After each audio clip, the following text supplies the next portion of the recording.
But fortunately for the British, 10 ships were hit by bombs that did not explode. Why was this?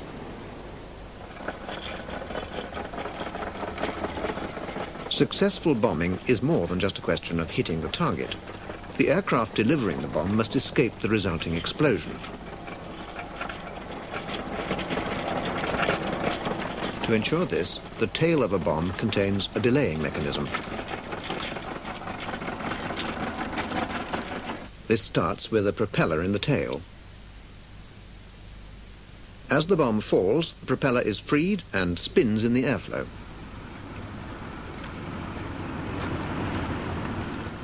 Inside the bomb, it unwinds an arming fork.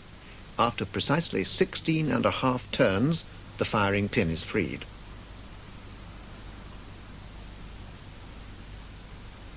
The firing pin is now separated from the detonator by just a light spring. When the bomb hits, the firing pin sets off the explosion. The ship's defences forced the Argentine aircraft down low. As a result, many Air Force bombs did not explode.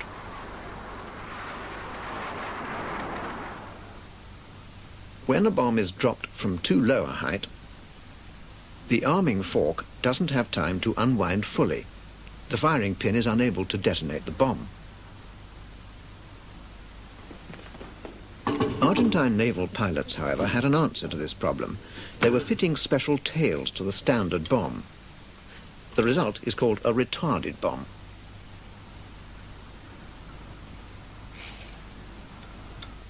La bomba con cola retardada está diseñada especialmente para ser lanzada a baja altura, y el efecto de la retardante de la cola permite que el avión escape a la fragmentación que se produce en el momento de la explosión. Concretamente, el avión lanzador va a estar aproximadamente 400 metros delante de su bomba en el momento que la bomba haga impacto. The retarded tail contains a parachute. With this relatively simple technology, naval pilots could attack successfully at low altitude.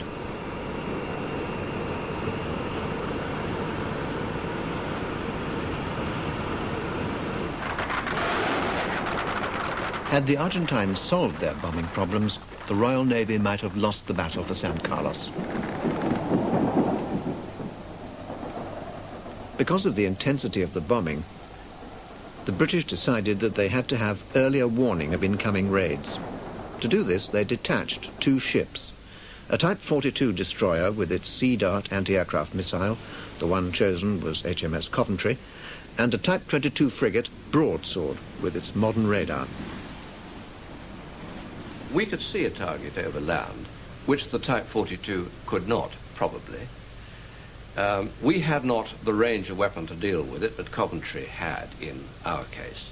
And so we could electronically indicate what we were seeing on our system by data link straight into the Coventry's fire control system, and she could then fire Sea Dart on that data with effect.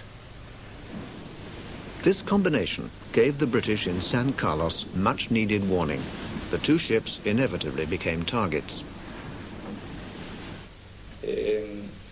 Ese día era el aniversario de nuestra patria. Dijimos cuando llegamos a la sala, vamos a festejar nuestro día como corresponde. Los ingleses sabían que lo íbamos a festejar y mandaron 2 fragatas, una serie 42 que era la Coventry y una serie 22 que era la Broadsword, como piquete de radar, o sea, para avisar todos los ingresos de aviones de la Fuerza Aérea. On the 25th of May, we were attacked by simply 2 pairs of A4 Skyhawk aircraft. Nos empezaron a tirar desde mucho antes. Pegaban cortos los impactos, o sea, yo veía explosiones en el aire y el agua como si danzara, como si bailara el agua delante nuestro, pero corta, o sea que adelante. Y veíamos que esa pared, como pared de fuego, se aproximaba muy rápidamente, hasta que entramos adentro de ella. And so we rattled off a seemingly inescapable wall of small arms led at this threat and were bombed. Tiré, pienso que corta porque tenía miedo de chocar contra la fragata. Salté la fragata, miré por mis espejos y no... en el momento en que tiré, sentí varios impactos abajo. Entonces dije, me dieron pero le pegué, creo. Luck or no luck, we were hit by one bomb aft, which passed right through the ship, having bounced off the sea, but it did not explode. Y yo grité, viva la patria, canejo, aprendan gringos de mierda. So you can imagine the situation at that moment. We'd had a failure with Seawolf. We were wrestling with it because we were aware of another raid coming out and we wanted to be ready to deal with it. We'd been hit with a bomb aft. There was a lot of activity to establish what we could still do, having been hit. And I suppose for a moment or two, bearing in mind there were 100 seconds or thereabouts between the arrival of the two raids,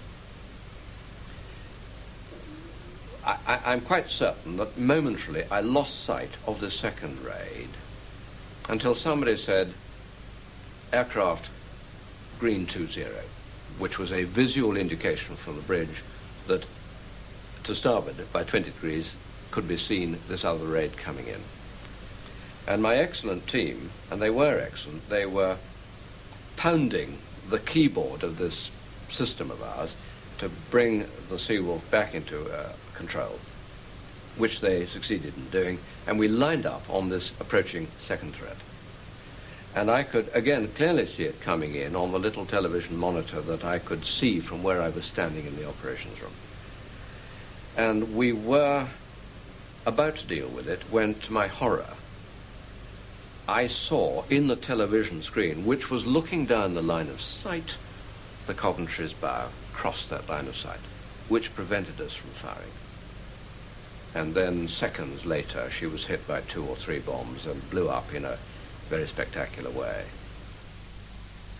Coventry was the last destroyer the British lost in the war. The lesson for future warships is that they must be able to defend themselves independently. This is the design of the Navy's latest frigate, which will be in service well into the 21st century.